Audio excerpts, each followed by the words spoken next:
Soy periodista y me gusta conversar con la gente, conocer personas, saber de su vida, de sus sueños, sus aspiraciones y también de sus frustraciones, hasta donde me permitan contarles. Soy Soraya García Moreno y me gusta contar historias a mi manera.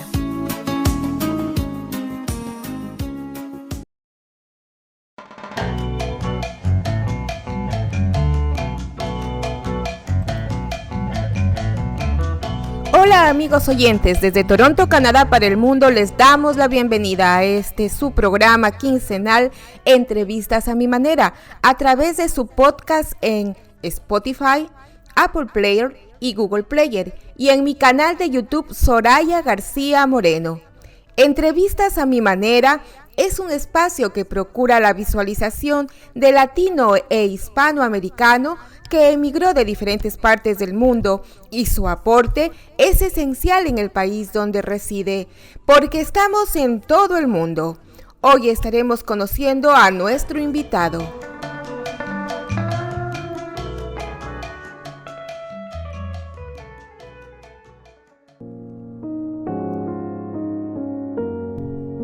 Andrea Martínez Crowder es una cineasta mexicano-canadiense que creció en toda América del Norte, desde la cosmopolita ciudad de Toronto, donde nació, a Pittsburgh, Pensilvania, hasta la pequeña ciudad minera de Hanna, Wyoming, para luego radicarse en la Ciudad de México, donde reside hoy. Andrea Martínez Crowder. Su padre mexicano Arturo, un ingeniero eléctrico apasionado por la fotografía, conoció a su madre canadiense, Han Crowder, una enfermera apasionada por la vida. De dicha unión nacen 3 niñas, todas identificadas por el arte, una de ellas Andrea. Andrea Martínez Crowder estudió comunicación en la Universidad Autónoma de México, Xochimilco, y después recibió una beca Fulbright para estudiar una maestría en cine en la Universidad del Sur de California en 1997. También fue triunfadora en concursos de guiones y consiguió el segundo puesto en Harley Merrill Screenwriting Prize, otorgado por Motion Pictures Association of America. Cosas Insignificantes 2008 se convirtió en una película de debut y fue producida de forma ejecutiva por Guillermo del Toro. Andrea Martínez Crowder, cineasta mexicana-canadiense, se siente igualmente cómoda en el mundo del documental y la ficción. Su segunda producción, el largometraje Ciclo, que se inspira en el viaje que realizaran su padre Enrique Martínez y Gustavo Martínez, su tío, de México a Canadá en bicicleta en el año de 1956. Una hazaña épica que luego de 53 años fuera producida como documental por Andrea, en donde los protagonistas recorren la misma ruta que lo hicieran años atrás. En el 2015 dirigió algunos episodios de la serie documental Mi Lugar. Entre las más recientes producciones está Tare, El Gallo Güero, producción en formato para redes que se encuentra promocionando y ya pueden verla. Y en la etapa de investigación y construcción, Labranza. Andrea Martínez nos dice que siempre es necesario resetear nuestras vidas, sin olvidar lo que ya hemos vivido. Y hoy está con nosotros para contarnos más de su vida. Andrea, buenas tardes, bienvenida al programa Contando Historias. ¿Cómo es la experiencia de hacer cine y justamente en una época en la que las condiciones no se prestan tanto como para emitir el mensaje a través de una sala? ¿Cómo la cineasta Andrea Martínez está trabajando en esta época?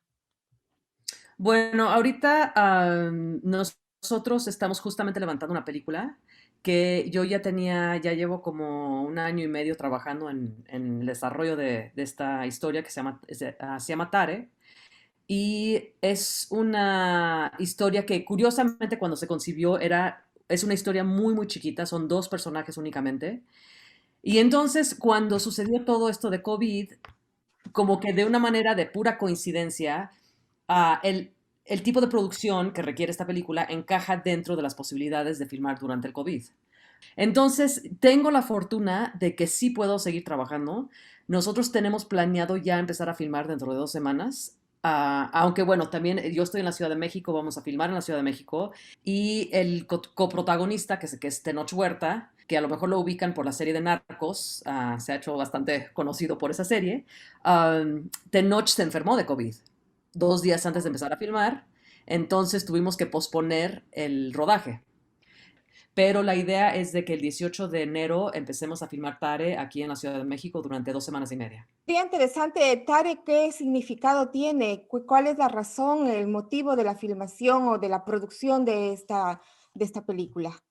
Tare es un botón que hay en las básculas eléctricas, electrónicas, que permite resetear a ceros tomando en cuenta lo que ya está en la báscula. Entonces, si uno está haciendo un pan, pues va, pone el recipiente y el recipiente tiene un peso. Entonces, pones el bowl ahí, le picas al tare y va a ceros. Y luego añades la harina, 200 gramos de harina, le picas al tare y resetea ceros. Entonces, es una analogía a lo que hacemos todo el tiempo, lo que tenemos que hacer todo el tiempo los seres humanos, que es resetear un poco nuestras vidas, pero sin olvidar lo que ya hemos vivido. Entonces, la historia va de una mujer que perdió el amor de su vida y que está encontrando la manera de resetear su vida, sin olvidar ese amor que vivió, sin olvidar su pareja, porque su pareja murió 5 meses antes de que empieza la historia. Entonces es la historia de ella y de cómo ella, a través de una noche con otro personaje que es el que interpreta Tenoch Huerta, se ayudan a sanar sus heridas. Entonces la película nace de una pérdida que yo viví hace 2 años cuando murió mi pareja de una manera muy repentina y el dolor que yo sentí después lo vertí en una historia. Entonces esa historia ya la estamos llevando a la pantalla. En realidad, la vida está hecha de pequeños o grandes fragmentos de historias personales, y es en el arte que encontramos a veces el desfogue de esas emociones y las llevamos para que todas las miren y aprendan algo. Pero en la historia de tu vida, Andrea, es algo interesante. Conozco parte de tu entorno familiar y parte también de tu entorno profesional. Cuéntanos cómo nace Andrea Martínez. Sé que tú eres hija de un mexicano y de una dama canadiense. ¿Cómo nace esta unión? Desde allí empieza tu historia, desde allí empieza a forjar la historia de la familia Martínez. En realidad, yo siempre, mi nombre por el que o sea, como la gente me conoce, siempre utilizo mis dos apellidos. O sea, mi vida profesional estoy como Andrea Martínez Crowder. Martínez de mi padre mexicano y Crowder de mi mamá canadiense. Entonces, si alguien, por ejemplo, sé todo lo que tenga yo en IMDb, en Google, siempre me van a encontrar como Andrea Martínez Crowder, porque para mí es súper importante esa parte canadiense. Y efectivamente, yo, ahorita que estabas hablando de los fragmentos personales en el trabajo, yo soy una cineasta que sí incluyo muchísimo. O sea, la única manera que yo sé contar historias es sí basándome en mi propia experiencia. Soy una cineasta que invento poco de la nada. O sea, no se me ocurren historias de la nada, así de mi pura imaginación. Siempre como que tienen origen en mi propia historia. Entonces, mi historia personal se ve reflejada en mi segunda película que se llama Ciclo, que es una historia acerca de dos hermanos que hacen un viaje en bicicleta de México a Canadá en 1956. Estos dos hombres, bueno, hacen este viaje de 80 días, acaban quedándose en Canadá, casándose con canadienses, y bueno, uno de esos hermanos es mi papá y el otro es mi tío Gustavo, que sigue radicando en Toronto. Entonces, pues mi papá y mi tío Gustavo, cuando tienen 22 y 25 años, deciden hacer este viaje en bicicleta a Canadá. Y yo, 53 años después, decido hacer esta película. Y entonces mi papá, que vivía en Jutepec, Morelos, y mi tío Gustavo, que vivía en Toronto, bueno, traigo a mi tío Gustavo de Toronto y trazamos esta misma ruta por las carreteras que ellos tomaron, pasando por los pueblos por donde pasaron, trazando la misma ruta 53 años después. Entonces, Ciclo, pues es una película que trata de este viaje en bicicleta, pero sobre todo trata de el paso del tiempo, de la familia, de los lazos familiares, del amor, de la memoria. Es como una exploración del paso del tiempo. En este marco de estacionarse, tu padre y su hermano aquí en Canadá formaron sus familias y aquí en Canadá nació Andrea Martínez. ¿Junto a cuántos hermanos? ¿Con cuántos hermanos compartiste tu vida aquí en Canadá? ¿Y hasta qué edad te quedaste aquí en Canadá, Andrea? Bueno, mi papá y mi tío llegan en el 56. Se casa mi papá con mi mamá, creo que fue, no estoy muy segura, pero creo que fue como el 62. Mi mamá era de Kitchener. Mi mamá era enfermera, entonces, bueno, se casan, viven en Toronto, nacen mis dos hermanas, Elisa, luego Iliana, que aún viven las dos en Toronto, y yo. Nos llevamos un año cada uno, estamos bastante escalonadas. Y cuando yo tenía un año, nos regresamos a México por cuestiones del trabajo de mi papá. Y entonces durante toda mi infancia vivimos un poco por muchos lugares en Norteamérica. O sea, vivimos primero en Toronto, luego en la Ciudad de México, luego nos fuimos a Pittsburgh, en Pensilvania, luego nos fuimos a Wyoming, regresamos a México. Y cuando yo tenía 17 años, me voy con mis hermanas a Toronto para estudiar en la universidad. Yo me quedé 5 años en Toronto y luego, bueno, pues estaba en Toronto, luego me fui a Montreal y ya para entonces como que no me hallaba, estaba un poco perdida y entonces decidí regresar a México a estudiar la carrera de comunicaciones en la UAM Xochimilco. Después hice una maestría busqué una beca para Con la irme Fulbright. sí, la Fulbright, para Esto ir es interesante. Parte que se define tu vida y tu familia es cuando escoges la profesión. ¿Tú la profesión la escoges ya en México o en este trayecto de vida te fuiste dando cuenta que el cine era tu fortaleza de trabajo? Digo, es difícil ponerle como decir exactamente en qué momento, porque evidentemente todas las decisiones que tomamos son como una acumulación de pequeñas decisiones que no nos vamos dando cuenta. Mi papá, su pasión en la vida fue la fotografía. Siempre amó, era como su mayor así gozo en la vida. Y siempre tuvimos un cuarto oscuro en la casa. Entonces mi papá pasaba horas en el cuarto oscuro y yo también. O sea, no necesariamente porque me encantara la fotografía, pero simplemente pues me gustaba ese lugar, me gustaban las fotos que tomaba mi papá. Entonces, cuando yo regreso a México creo que tenía como 20 años, estaba yo contemplando meterme a la fotografía. Entonces, siempre tuve como esta como inclinación visual, igual que mis hermanas. Mis hermanas, las dos son artistas. Iliana incluso forma parte de este colectivo de Sots Collective con su esposo Naomi y otro amigo Eric. Y Elisa también pinta. O sea, siempre ha habido como esa vena artística en mi familia. Mi mamá también era como muy artística.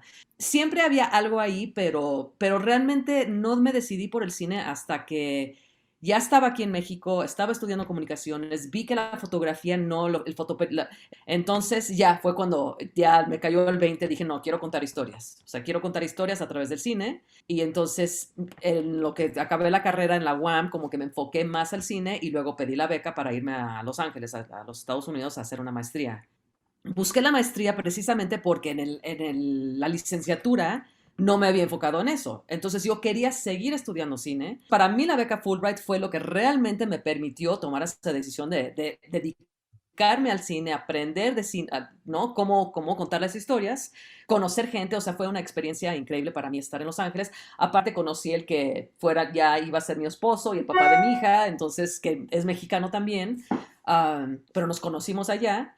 Entonces, sí, para mí fue fundamental esa etapa de mi vida porque encontré o sea, para empezar me afianzó esa convicción de que quería dedicarme a esto y que tenía cosas que contar y que nada más era como cuestión de encontrar la manera de contarlas. Entonces la beca para mí fue realmente lo que me permitió, porque de otra manera no hubiera podido ir a Estados Unidos, ni de lejos. Entonces me cubrió los gastos, pude estar ahí un año y medio y ya cuando regresé a México, pues ya empecé a buscar opciones profesionales, ¿no? Andrea, como tú dices, parte de la vida es un tanto difícil.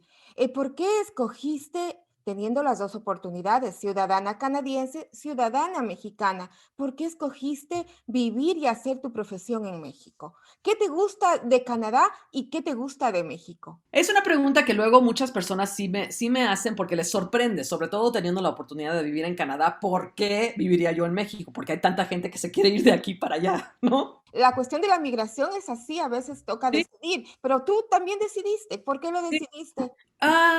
Creo que en el momento que yo me fui de Canadá era porque, curiosamente, Bueno, o sea, yo al ser mexicana canadiense, la cuestión cultural para mí y yo creo que también para mis hermanas siempre influyó mucho. O sea, siempre había como una cosa, en un momento dado vivíamos en Estados Unidos, papá mexicano, mamá canadiense, no éramos americanos, vivíamos allá, éramos los únicos mexicanos, nadie hablaba español, o sea, nos sentíamos como un poco fuera, no fuera de lugar, pero diferentes a los demás porque no había tantos migrantes como hoy en día, pues yo creo que en cualquier rincón de Estados Unidos o Canadá encuentras migrantes. Pero en eso, estoy hablando de los 70s, en el barrio donde nosotros vivíamos, no había nadie, o sea, no había nadie que no fuera de Estados Unidos. Entonces, yo siempre me cuestioné esta cuestión cultural y a qué país pertenezco y qué idioma hablo y con quién me identifico más. Y siempre ha fluctuado. O sea, siempre ha sido, o sea, no ha sido un proceso así de que, ay, ya, como que me encontré. Ahorita yo estoy completamente a gusto con mi doble nacionalidad, pero cuando era chava me conflictuaba muchísimo. Y en un momento dado rechacé mi lado canadiense y luego en otro momento rechacé mi lado mexicano. Y entonces después de vivir en Toronto y en Montreal, que no me hallaba en un sentido cultural, ni como de académico de los estudios, estaba como muy desubicada. Entonces, como que encontré esta universidad que mi primo Hugo había estudiado allá, me lo recomendó, me gustó mucho y como que me hallé en la universidad aquí, algo que no me había pasado en Canadá. Ahora, si tú me preguntas, o sea, eso fue una etapa que yo viví que no me hallaba. Yo hoy fácilmente podría ir a Toronto y creo que estaría muy a gusto y me hallaría perfectamente y estaría muy feliz allá. Lo que pasa es que luego, pues es también la vida, cómo uno va tomando decisiones y no es de que yo haya decidido vivir en México y tan tan. No, decidí en ese momento. Luego me fui a estudiar la Fulbright. Parte como el arreglo cuando con esa beca es de que ellos te piden que regreses al país Así al es, menos como de durante un brindar tiempo. conocimientos, así es. Exacto, entonces yo dije, bueno, no me voy a quedar en Estados Unidos. Aparte, había conocido al papá de mi hija, entonces él regresó a México. Mi hija nace en México. Entonces, ya cuando nació Camila, para mí nunca fue una cuestión de irme a Canadá porque luego me separé de su papá, pero para mí era fundamental que tuviera contacto con su papá. Entonces dije, no me voy a llevar a mi hija a vivir a otro país y que no tenga a su papá cerca. Entonces ni siquiera entraba en mi cabeza que me fuera yo a Canadá. Aparte, profesionalmente sí fui encontrando la manera de dirigir, que es lo que digo yo, a final de cuentas, es lo que yo quería hacer, era dirigir películas. Entonces, me costó trabajo, no fue nada fácil, o sea, la primera película que hice nos costó como 6 años de levantarla con la productora Berta Navarro, que además es una productora muy reconocida, y aún así nos costó 6 años. Entonces, no fue fácil, pero sí lo logré. Entonces, ya que empecé a dirigir, digo, a final de cuentas ya estoy dirigiendo mi cuarta película. Entonces me siento como que sí en México he encontrado la manera, porque además hay apoyos. Bueno, ahorita está un poco en veremos y está todo hecho un poco un caos, pero ha habido apoyos para los cineastas, para contar historias. He encontrado como esa manera de encajar dentro de una industria como para hacer lo que más amo hacer en la vida, que es El hacer, cine. hacer películas, ¿no? Dirigir. Así es.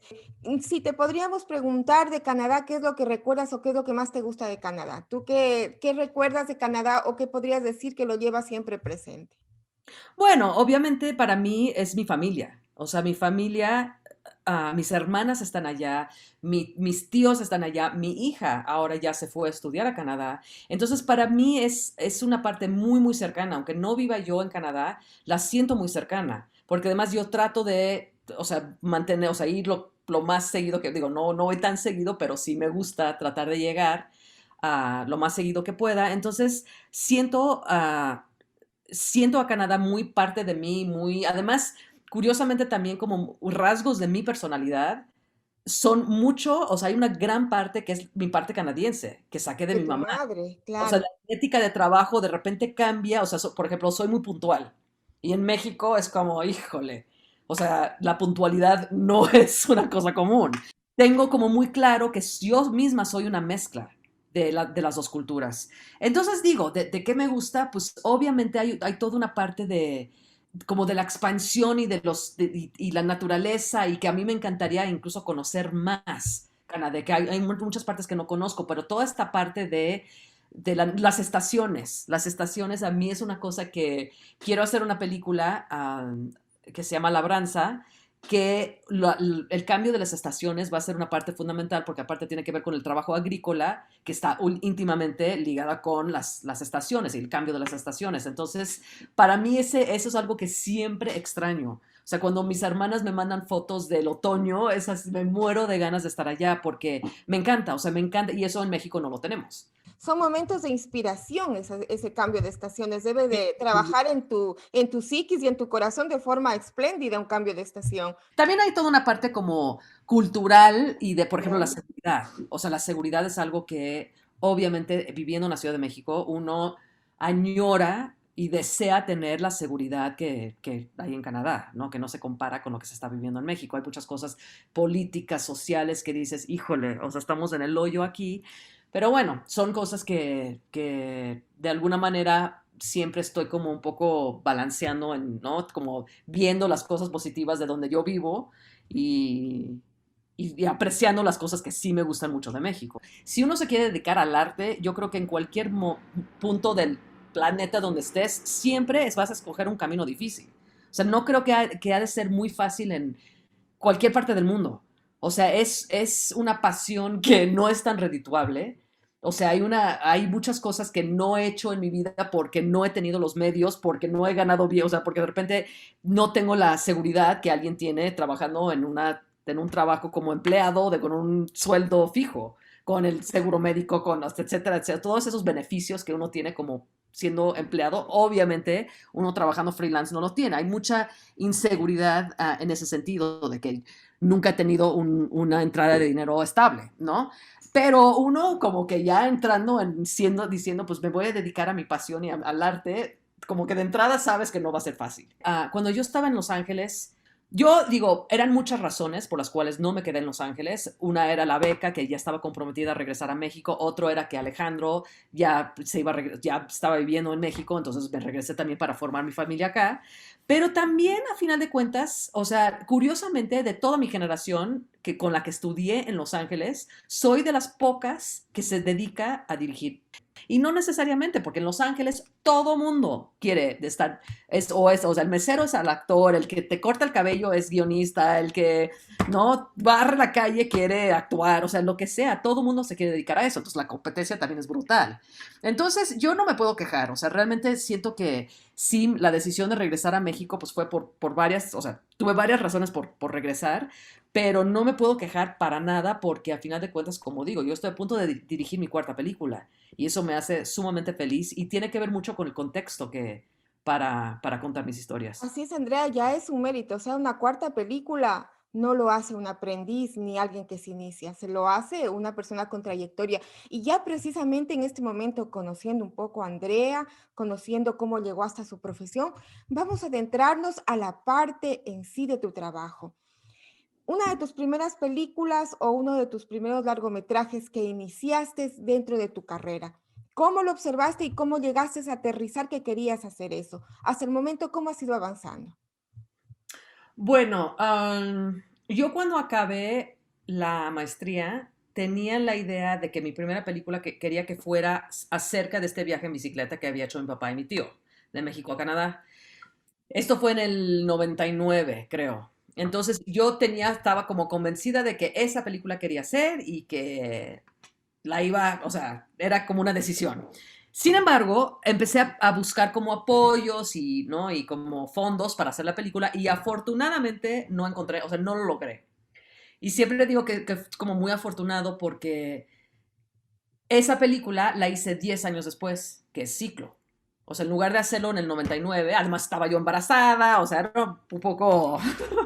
hubiera sido chistoso, hubiera sido una buena experiencia, pero hubiera sido otra cosa. Muy Si lo difícil. hubiera hecho en el 99, hubiera sido otra película. En esos 10 años, o sea, entre el 99 y el 2009, que fue cuando filmé Ciclo, muchas cosas sucedieron. O sea, para empezar, me volví mamá, o sea, nació mi hija, me divorcié, entonces tuve que fue la primera vez bueno, no la primera vez, pero sí, a final de cuentas fue una etapa difícil porque yo estaba viviendo, o sea, no era madre soltera porque su papá jugaba, entraba en la ecuación, o sea, la cuidaba y todo, pero al final de cuentas yo estaba viviendo sola con mi hija y yo por mis propios medios tuve que cuidarla y pagar la renta y todo. Entonces fue como una etapa también para mí difícil, pero que me afectó y que me formó muchísimo. En ese tiempo también se enfermó mi mamá de Alzheimer.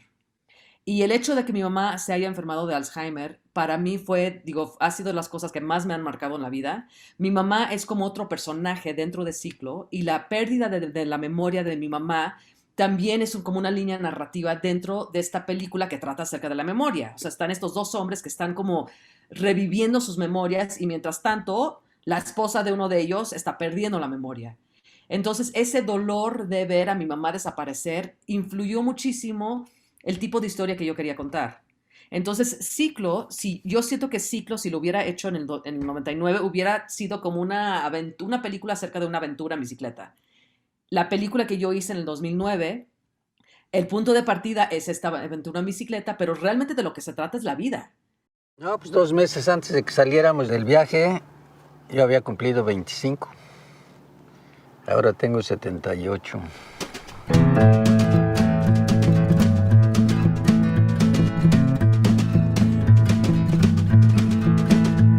A city under 7 flags waving in the wind. Blistered broken sidewalks calling me again. Taking me to stay where the devil wants to play. We'll never see this land we love unless we leave today. Estamos igualitos, ¿no? Oficial. Uno dice que no cambia, ¿verdad? Pero las fotos dicen lo contrario. Well, no one said to Judas to kiss him on the hand. A finger pointed at the road. Mi padre se murió de 52 años. Yo ando esquiando a los 75. ¿Cómo me voy a quejar? Hay que vivir la vida. Y de que por más doloroso y lleno de tristeza y ausencias y pérdidas que es la vida, es un viaje que vale la pena tomar. Entonces, esa película no acabó siendo la primera. Mi primera película se llama Cosas Insignificantes. Esa la dirigí en el 2008. No salió en el 2008, creo que fue en el 2007. Pero la empecé a levantar, creo que en el 2003, o no me acuerdo ni cuándo fue, con Berta Navarro, que, como te comentaba, Berta Navarro fue productora de Guillermo del Toro. Entonces, Guillermo del Toro, que todo el mundo lo conoce muy bien por El laberinto del fauno, por The Shape of Water, muchas películas, él fue productor ejecutivo de mi primera película, que es Cosas Insignificantes, que es una ficción que con Fernando Luján, Paulina Gaitán, Bárbara Mori. Fue una película bastante grande por ser ópera prima. O sea, sí era una gran producción. A mí me gusta mucho esa película, me siento muy orgullosa de la película. Fue la primera película que, o sea, el primer guión que escribí, la primera película que dirigí, largometraje. Eso fue como un inicio porque no es tan personal, o sea, como que me he ido yendo más personal en cada película que hago. Trata de una niña que encuentra objetos en la calle y que los guarda en una caja, o sea, objetos como sin significancia, o sea, sin significado para ella, pero los encuentra y los guarda en una caja debajo de su cama y la historia va acerca de 3 objetos que se encuentran en esa caja. Y cada objeto tiene que ver con una historia que tiene que ver con las relaciones humanas. O sea, para mí, a final de cuentas, siento que como el leitmotiv o el hilo conductor de todas mis películas son las relaciones humanas. Amigos oyentes, estamos con Andrea Martínez. Ella es una cineasta, ciudadana canadiense, ciudadana mexicana. Ya lleva más de 4 producciones y en esta ocasión nos acompaña para contarnos más de su vida.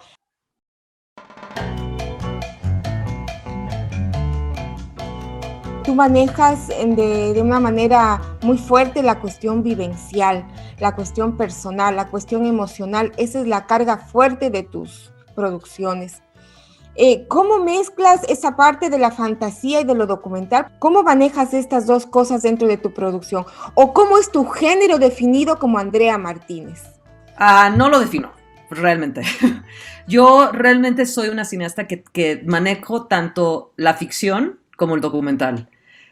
Que no es tan común, generalmente los directores como que se enfocan en uno de los dos. O digo, ahorita lo que pasa también es que hay una mezcla y es muy ambiguo la división. Pero a mí en lo particular sí me encantan las dos, o sea, las dos maneras y todas las mezclas que hay entre una y otra. Entonces, desde un principio, o sea, yo, por ejemplo, cuando estaba estudiando, sí hice una ficción, o sea, mi primera película fue un cortometraje que estaba muy basado en una vivencia mía, que se llama Durango Bride, pero también tomé clases de documental y por toda esta cuestión también yo creo que de mi papá de la fotografía también siempre me interesó el documental. Entonces, mi primer largometraje fue Cosas Insignificantes, que es ficción. Es muy, o sea, es completamente ficción, aunque sí hay muchas cosas personales y sí hay muchas cosas vivenciales, pero están como mezcladas en la escritura del guión, que es una ficción. Ciclo es un documental. O sea, el viaje en bicicleta de mi papá y mi tío existió y ellos son los dos personajes. Pero curiosamente, yo he tenido muchas discusiones con documentalistas porque hay documentalistas que no, por ejemplo, no creen en el guión. O sea, no escriben, ellos dicen que no escriben un guión. Yo siempre difiero un poco porque siempre creo que tienes una guía, que es tu guión. Pero yo sí soy una cineasta una documentalista que trabajo mucho el guión. Entonces, aún en un documental, las personas reales eran Arturo y Gustavo.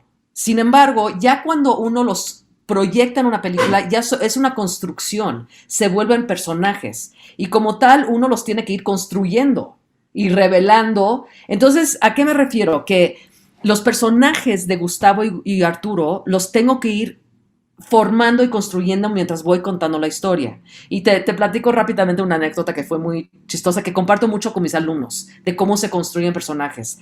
Cuando yo empecé a filmar Ciclo, descubrí el primer día que mi tío Gustavo era un actor nato, encantador, súper elocuente. Cada vez que hablaba decía unas joyas que yo decía, híjole, está increíble. Y mi papá, todo lo contrario. Mi papá estaba tieso, estaba nervioso, como que mi papá sentía que tenía que decir como cosas importantes y le salía así todo, así como forzado. Entonces, de repente estaba yo conflictuada porque dije, híjole, tengo a dos personajes, uno se está comiendo al otro. Porque uno es muy carismático, o sea, te enamoras de Gustavo y mientras tanto mi papá no hallaba yo qué hacer con el personaje de mi papá. Hasta que encontré que el personaje de mi papá iba a ser realmente el personaje que te lleva por la parte emotiva más profunda de la película y que la elocuencia de mi papá no estaba en lo que decía, sino en sus silencios, en lo que no decía. Y yo como directora, cuando descubrí eso, dije, claro, tengo que balancear estos dos personajes sabiendo cuáles son como las cualidades que quiero resaltar en cada uno. De mi tío Gustavo es que sea un bon vivant, que es súper carismático, súper divertido, se lo pasa comiendo. Y mi papá más bien es un tipo con sus silencios, con sus miradas, con sus gestos, con su dolor, porque el dolor que vive mi papá es una parte fundamental de la película. Y entonces los construyo en la pantalla. Elijo qué partes quiero demostrar cuando estoy contando la historia. Entonces yo construyo el documental. Yo escribo mis películas siempre con 3 actos, lo hago en ficción, lo hago en documental. A final de cuentas son las mismas herramientas que uso, aunque los recursos son diferentes en cada uno. Entonces, mi segunda película fue documental, mi tercera película se llama Observar las aves, es una ficción completamente, yo escribí el guión, contraté a la actriz, se trata de una mujer que tiene Alzheimer, una escritora que tiene Alzheimer y decide hacer una película para despedirse de la vida que nace del dolor que yo viví con mi mamá que tuvo Alzheimer. Entonces también es una película sumamente personal y en la película sale una documentalista que le está ayudando a esta escritora a contar su historia y yo interpreto a esa documentalista. Entonces es una ficción, pero al mismo tiempo tiene como estos elementos, está contado como si fuera un documental. Mi presencia detrás de la cámara se incluye, de repente paso al otro lado. Entonces, jugar muchísimo con los dos lenguajes. Es como una mezcla de la ficción y el documental. Que me gusta mucho jugar con eso y sí, o sea, como que no tener que definir tan claramente, tan contundentemente, sino simplemente contar una historia. Esta cuarta película, Tare, es una ficción, pero también nace de una cosa muy personal. Yo voy a salir actuando en la película. Entonces es un poco curioso porque yo voy a interpretar a una mujer que perdió el amor de su vida y yo, Andrea, perdí el amor de mi vida y las fotos de Jerry, que fueron mi amor, salen como el amor de la vida de este personaje. Entonces es como una mezcla constante de cosas reales con la ficción. y lo vamos a filmar de alguna manera. No lo vamos a filmar como si fuera un documental, pero el esquema de producción es muy parecido a un documental, porque es simplemente ir siguiendo a estos dos personajes, aunque es una ficción. Entonces me gusta muchísimo. He hecho documentales para Al Jazeera, para Discovery, para Nat Geo. O sea, me han contratado para hacer cuestiones documentales. Me encanta y me encanta estar como pimponeando y moviéndome en los dos, en los mundos de los dos y en esa área ambigua entre los dos.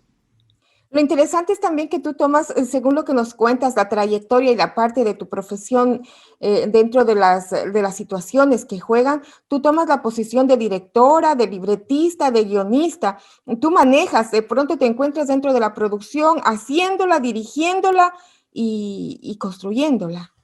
Sí, o sea, sobre todo en las últimas películas, la última, que es Observar las aves, y esta, como son producciones tan pequeñas, yo adopto muchos roles. Entonces, en la última película, yo era también fotógrafa porque yo era la que estaba literalmente fotografiando. O sea, no quería tener un fotógrafo externo. Entonces tenía como la gente que me ayudaba y me consultaba con ellos, pero a final de cuentas yo fotografié la película.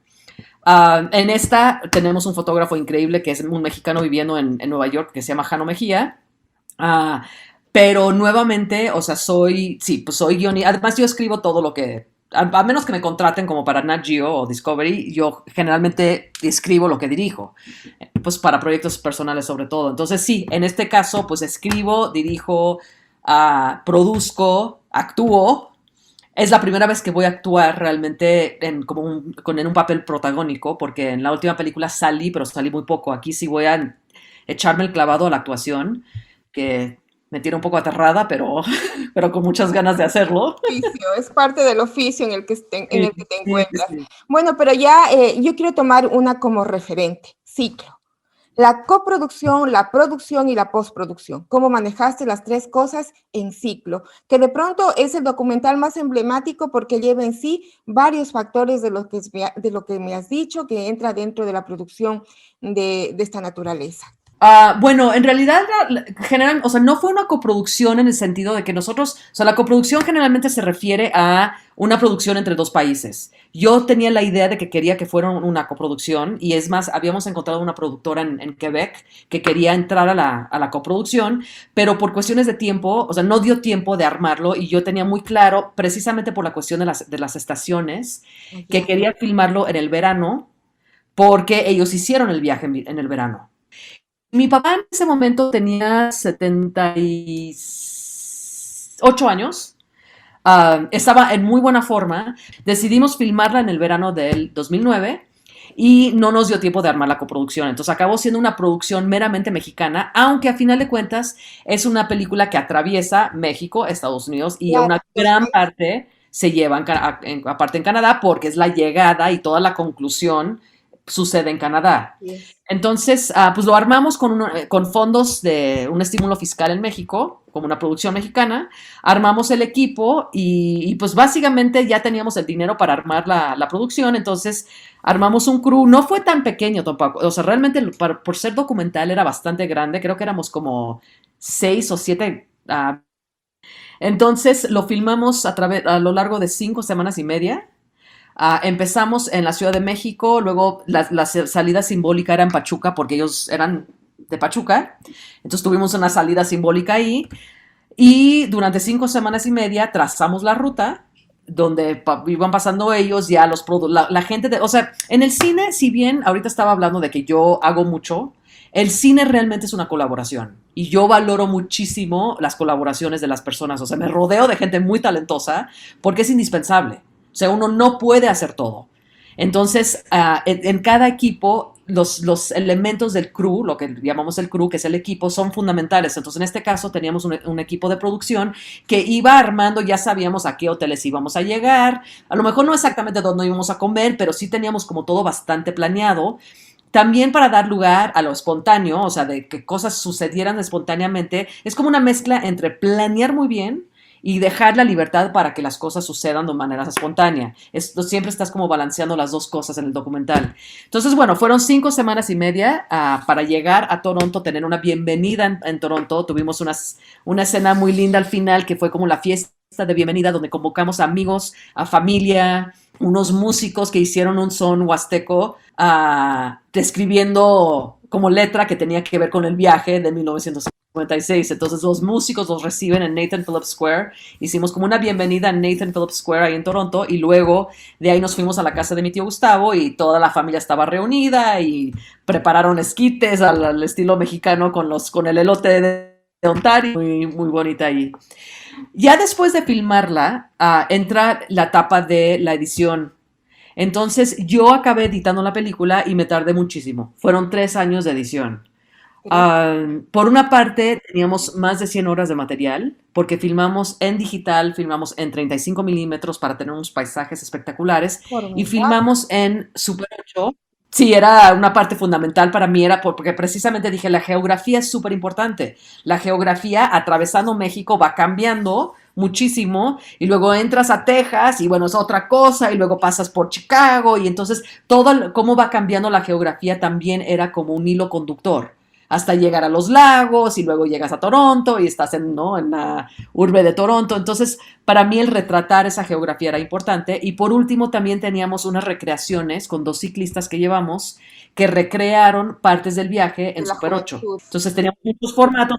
Entonces, por un lado, había mucho material. O sea, en un momento dado teníamos una película de 3 horas, que era muchísimo, y lo acabé reduciendo a 1 hora y media. Y por otra parte, por cuestiones personales también, yo estaba en un momento difícil de mi vida porque hay un drama en la película que tiene que ver con el Alzheimer de mi mamá y mi papá que le habla y se ve como todo el dolor que siente mi papá por ver a mi mamá desaparecer frente a sus ojos. Entonces estoy armando una narrativa que tiene que ver con ese dolor, pero lo estaba viviendo al mismo tiempo porque mi mamá iba empeorando. En esos 3 años que yo estuve editando, mi mamá se puso fatal, entonces tenía yo como todas esas preocupaciones a nivel personal de ver todo lo que estaba sucediendo con mi mamá y también con mi papá, porque mi papá evidentemente le iba afectando muchísimo la enfermedad de mi mamá. Entonces, por estas razones como personales, me tardé muchísimo en encontrar la manera de contar la historia. Entonces, me tardé del 2009 al 2012 en editar la película, pero bueno, finalmente llego a la edición final. Estrenamos la película en el 2012, en noviembre del 2012, y en los siguientes 5 meses tuvimos como muchos estrenos en varias ciudades de México, en Toronto también la estrenamos, o sea, fueron como varios festivales, estuvo padrísimo, o sea, mi tío y muchos familiares llegaron para el estreno en México en octubre del 2012, y luego tuvimos un estreno en salas de cine que también llegó mi tío Gustavo. Y mi papá falleció en julio del 2013. Es decir, 6 meses después de estrenar la película, mi papá falleció. Entonces fue como una etapa muy, muy rara. ¿Mané? ¿Y tu mami? ¿Y tu mami? No, mi mamá seguía viva. Mi mamá seguía viva. ¿Te adelantó tu papi? Pero mi papá, a pesar de que mi papá, además uno ve la película y mi papá está fuertísimo y está en muy buena forma. Uno hubiera pensado lo contrario. Primero se va tu madre claro. tu papi. No, mi papá se adelantó bastante. Entonces mi papá, y yo creo que obviamente para mí está muy claro que tenía que ver, la enfermedad que desarrolló tuvo que ver con el dolor y el de estar cuidando a mi papá le pesó muchísimo, muchísimo. Entonces, sí, esos 6 meses siempre, mi hermana Iliana dijo algo que nunca se me va a olvidar, que cuando murió mi papá, en inglés dijo, he went out with fireworks. O sea, se fue con fuegos artificiales. Porque sí, o sea, fue una pérdida muy dolorosa, evidentemente, pero a todos nos dio tanto gusto que mi papá vivió la experiencia de hacer la película y luego de ver la película estrenada y la gente le hicieron muchas entrevistas y fotografías y autógrafos. Ciclistas una vez hicieron una rodada y me acuerdo que mi papá y mi tío estaban en la sala, en el lobby del cine y los ciclistas les pedían que autografiaran sus cascos de bicicleta.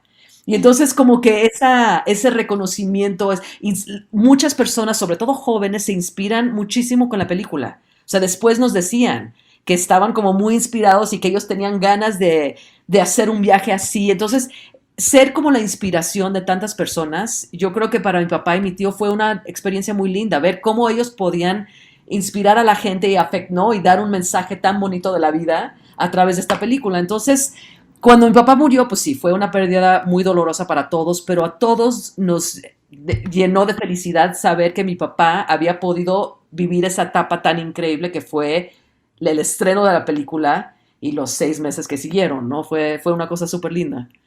No, entonces, bueno, esa fue mi segunda película, Ciclo. Yo creo que realmente los protagonistas de esta entrevista y de Ciclo y de tu vida han sido tu padre, tu familia, y los protagonistas también de este largometraje, tu padre, Arturo, y tu tío Octavo. ¿Cuál fue la reacción de ellos cuando tú les pediste, hagamos esto, hagamos este documental? Estaban en una edad que ni siquiera se les hubiera ocurrido volver a pasar lo que pasaron 50 años antes. Mi papá siempre fue súper aventurero. O sea, mi infancia nos la pasamos en la carretera, viajando de México a Pittsburgh, a Canadá, de regreso. O sea, viajamos muchísimo y mi papá siguió viajando. Cuando se jubiló, él y mi papá seguían viajando por todo México, viajaron bastante por Canadá.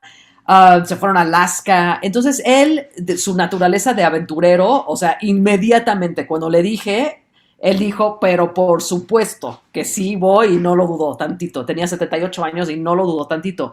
Mi tío Gustavo, bueno, como se habla en la película, mi tío Gustavo pasó por un cáncer hace ya, no me acuerdo ni cuántos años, ya han sido ya 20, 30, no sé cuántos años, pero muchos años. Pero sí quedó como un poco más debilitado físicamente.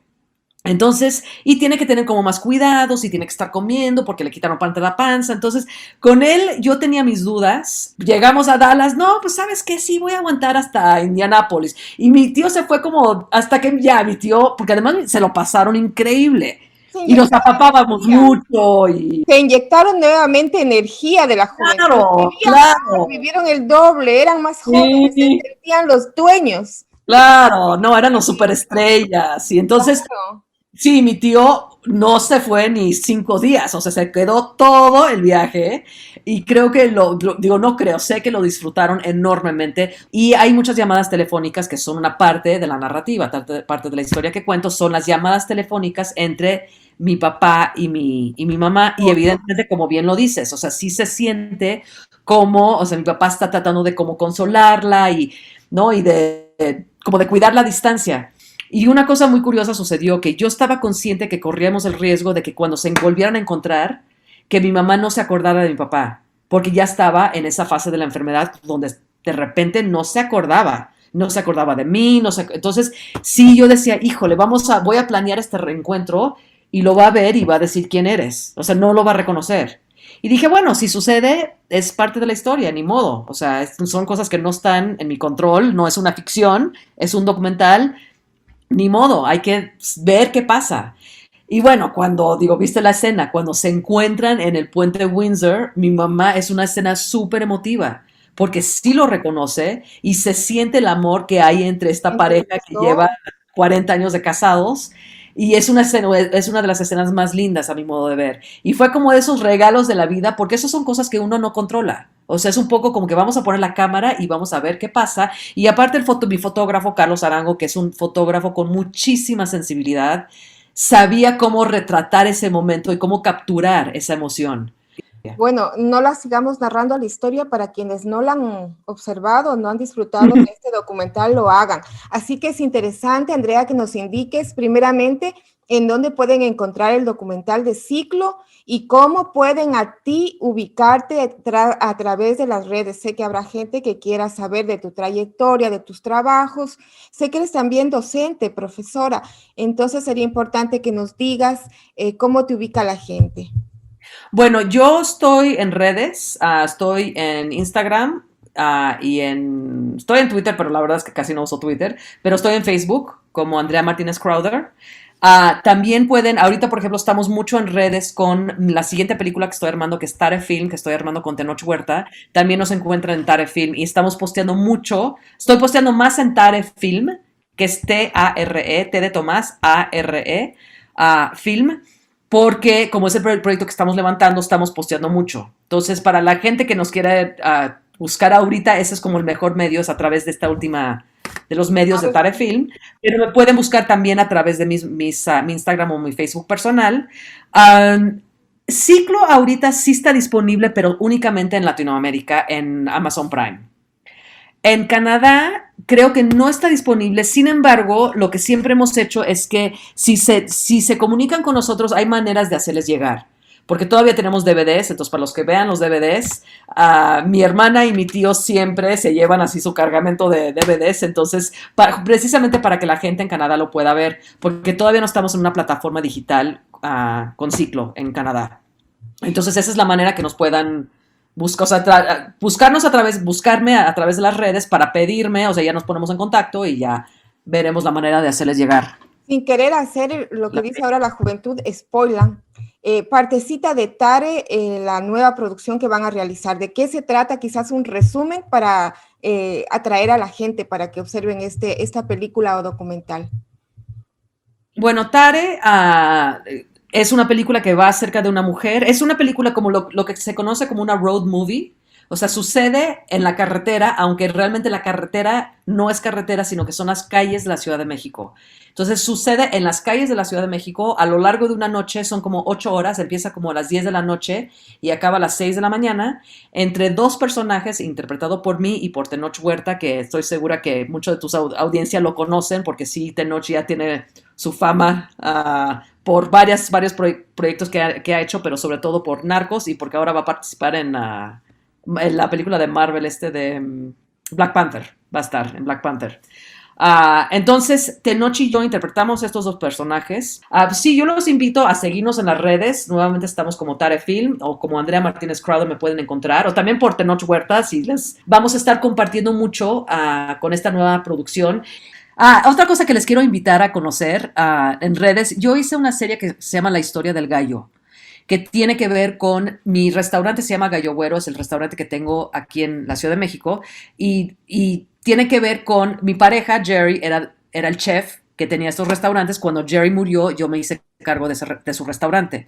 Entonces, la historia del gallo tiene que ver con esa pérdida, o sea, habla de cómo este restaurante fue fundado por Jerry, cómo muere Jerry, cómo yo me hago cargo de Jerry y qué ha pasado en este año de pandemia, porque lo hice durante el año de pandemia.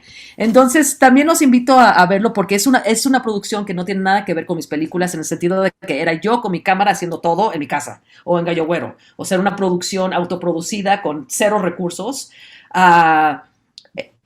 Si buscan mi canal de YouTube de Gallo Güero o en el LGTV de Tare Film o de Gallo Güero, estamos posteando, son 15 capítulos, bueno, 16 capítulos porque acabo de hacer el último capítulo, y habla mucho de esto, de la perseverancia, de la resiliencia, a todos nos estamos pasando por un momento muy, muy difícil, todos, y hay que ser resilientes y aguantar y encontrar las cosas buenas que podemos celebrar y agradecer en la vida y seguir adelante, y creo que eso nos toca a todos ahorita, mientras esta pandemia se acabe y que las cosas se normalicen un poco.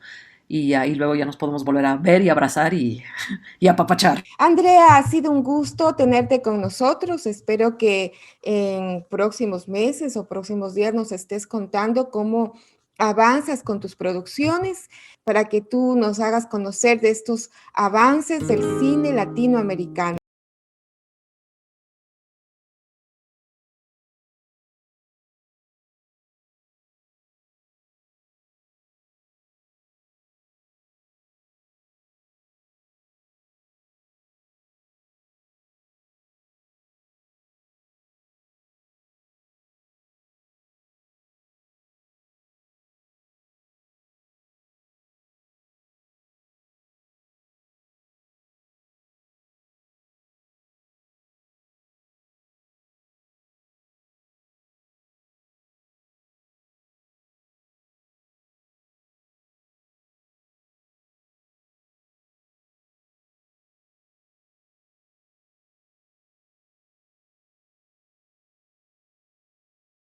¿Gustó mi podcast? Sígueme. Cada 15 días estoy subiendo nuevo contenido para compartirlo contigo y escribe tus comentarios en mis sitios Instagram, Facebook, Twitter y podcast titulados Entrevistas a mi manera y en mi canal de YouTube Soraya García Moreno.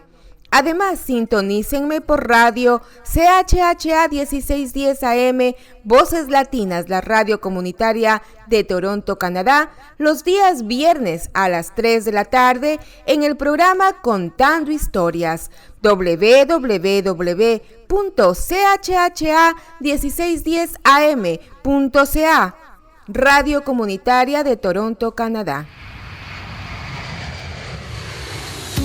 Soy periodista y me gusta conversar con la gente, conocer personas, saber de su vida, de sus sueños, sus aspiraciones y también de sus frustraciones, hasta donde me permitan contarles. Soy Soraya García Moreno y me gusta contar historias a mi manera.